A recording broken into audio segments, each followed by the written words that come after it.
Dramang ito ay rated SPG. Striktong patnubay at gabay ng magulang ang kailangan. Maaaring may masiselang tema, lengguwahe, karahasan, sexual, horror o droga na hindi angkop sa mga bata. Dax, mamamaalam na. Zoe, magluluksa. Alamin natin. Welcome back sa aking channel. Mga kaganapan sa abot kamay na pangarap. Napaka-intense nga ng mga kaganapan sa abot kamay na pangarap. Hindi tinanggap ni Chang Susan ang offer ni Madam Chantal na 1 milyon kapalit ng pananahimik niya. Dahil mas lamang pa din nga daw kay Chang Susan ang katotohanan. Pumipigla si Chang Susan kay Madam Chantal dahil inihila siya nito at pinipigil. Sinabi ni Chang Susan na hindi mo ko mapipigilan. Kailangan malaman ni Robert na niloloko mo siya. Nagsisigaw si Chang Susan para marinig siya ng mga tao sa Apex. Sakto naman at nandun itong si Robert at Lynette, kaya agad nilang narescuehan si Chang Susan. Nagtataka sila kung bakit nag-aaway ang dalawa. Kaya tinanong nila si Chang Susan kung ano ang nangyari. Sinabi ni Chang Susan ang totoo. Sinabi ni Chang Susan na hindi si Doc Cifra ang totoong tatay ng dinadala ni Zoe, kundi si Dax. Nagulat sila pero hindi agad naniwala. Kaya tinanong nila si Chang Susan kung paano nito nalaman. Sinabi ni Chang Susan na narinig ko mismo sa bibig nila na umamin si Doc Cifra na hindi siya ang tatay ng pinagbubuntis ni Zoe, kundi itong si Dax. Pero aakuhin niya daw ito. Nag-deny naman si Madam Chantal sa mga sinasabi ni Chang Susan, pero pinaamin siya ni Robert. Sinabi ni Robert kay Madam Chantal na totoo ba ang sinasabi ni Chang Susan? Umamin ka na. Kaya napilitan umamin si Madam Chantal.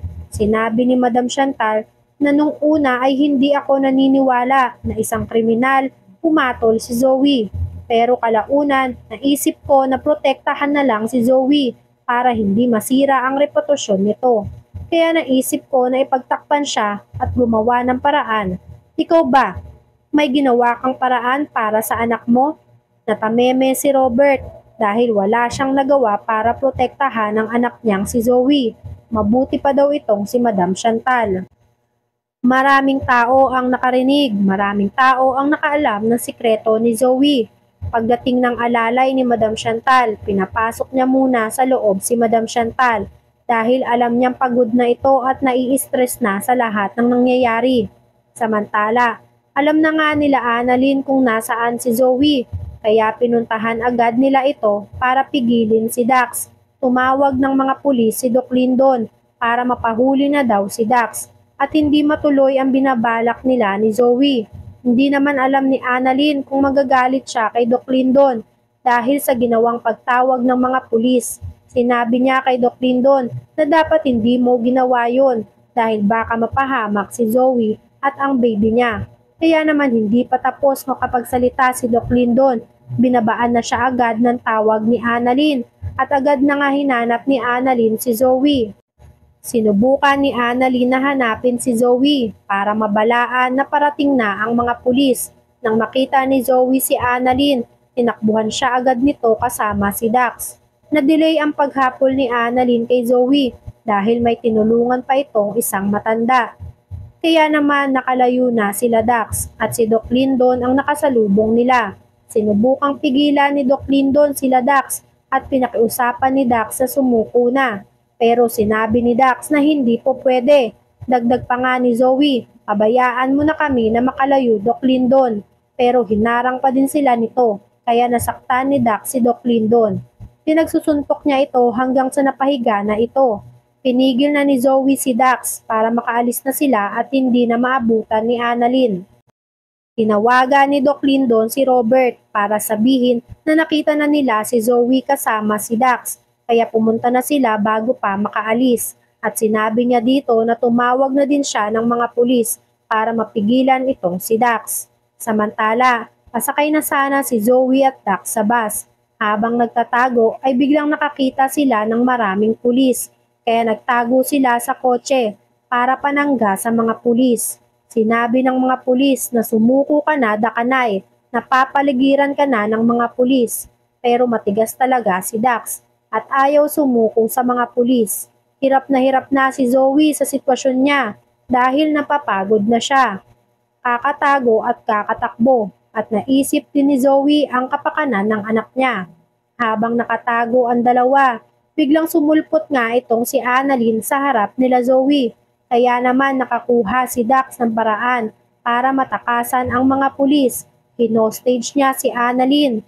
Gulat at takot na takot naman si Annalyn dahil tinutukan siya ng baril nitong si Dax. Takot na takot din si Zoe sa lahat ng nangyayari, kaya minabuti niyang kausapin at pakiusapan si Dax. Nagmamakaawa si Zoe. Sinabi ni Zoe kay Dax, "Dax, please sumuko ka na. Hindi para sa sarili mo, para sa baby na lang natin. Sige na." Nagdadalawang isip naman si Dax. Sinabi niya kay Zoe na kapag sumuko ako, makukulong ako. Ayokong mawala kayo sa akin ng anak ko. Sinubukan ni Zoe utuin si Dax dahil delikado na nga ang lagay nila dito. Takot naman sila Robert at Lynette, lalo na nga nang makita nila na hinostage ni Dax itong si Annalyn. Sa kabilang banda, may nag-live nga ng operasyon ng mga pulis para madakip si Dax. Napanood nila Madam Chantal lahat ng nangyayari, pati na din ang pag-hostage ni Dax kay Annalyn. Nagalit si Madam Chantal dahil pinoprotektahan ni Zoe si Dax sa mga pulis. Kaya napasabi si Madam Chantal, maaari siyang mamatay sa ginagawa niyang pagprotekta kay Dax laban sa mga pulis. Samantala, nag-utos ng tauhan si Carlos para ipapatay si Dax dahil hindi siya makalabas ng mental hospital sa higpit ng bagong bisor. Kaya nagbayad na lang siya para ipatumba si Dax. Maya-maya, napanood na din ni Carlos ang nangyayari sa anak niyang si Zoe, ang hostage na nagaganap sa pagitan ni Zoe, Dax at Annalyn, at nakita niyang si Annalyn ang hostage nitong si Dax. Yun pala ay nakahanda na pala sa bus station ang inutusang tao ni Carlos para patayin itong si Dax. Tinawagan ni Carlos ang hitman, kaya sinabi ni Carlos dito na gawin mo na ang pinapagawa ko sa'yo. Nagkakagulo na, tapusin mo na yan. Hindi pwedeng mabuhay ang tao na yan. Sumagot naman ang hitman na ako na ang bahala dito habang nakatutok ang baril nito kung saan ang pwesto nila Dax. Samantala, pinangharang naman ni Zoe ang sarili niya para hindi maputukan si Dax ng mga pulis. Sinabi ni Zoe na huwag kayo magpapaputok, susuko na siya. Sumabat naman si Annalyn, sinabihan niya si Dax, ang selfish mo kasi Dax, sarili mo lang ang iniisip mo, kaya napalingon si Zoe. Sumagot si Dax na ginawa ko lang ito para kay Zoe at ang anak namin. Pero nakipagnegosasyon pa din si Zoe kay Dax. Sinabi niya kay Dax na kailangan mo ba talagang gawin to? Sinabi ni Dax na mahal, wala nang ibang paraan ganto na lang. Hindi na alam ni Zoe ang gagawin niya. Kahit sumasakit na nga ang tiyan ni Zoe ay ayaw pa din magpapigil ni Dax. Kaya sumigaw si Robert na Dax, sumuko ka na. Kapag nakulong ka na, hindi ko napipigilan si Zoe na bumisita sa'yo. Maniwala ka. Hindi alam ni Dax kung papatusin niya ang sinabi ni RJ. Sino kaya ang mamamaalam? Sino ang mababaril ng hitman ni Carlos? Yan nga ang mga kaganapan at mga dapat nating abangan dito sa Abot Kamay na Pangarap. Kung gusto nyo pa ng mga ganitong klaseng video, ay mag-subscribe at i-like itong video na to. Maraming salamat po. I got you!